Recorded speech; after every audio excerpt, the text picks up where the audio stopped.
Mahigit sa 10 armadong suspect ang pumasok ng sapilitan kamakalawa December 13 sa bahay ni Land Transportation Franchising and Regulatory Board o LTFRB Chairman Chopilo Guadis III sa Dagupan City. Sa isang pahayag kahapon, sinabi ni Guadis na kasalukuyan pa ring iniinda ng kanyang pamilya ang pangyayari, lalo na ang kanyang 91 anyos na ina.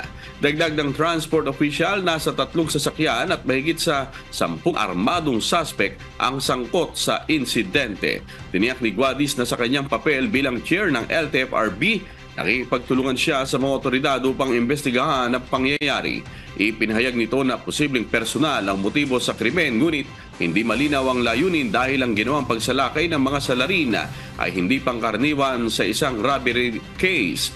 Nangyari ang insidente sa bisperas ng 2 araw na nationwide strike ng Transport Group na Piston bilang protesta sa December 31 deadline para sa consolidation ng mga operator ng public utility vehicles.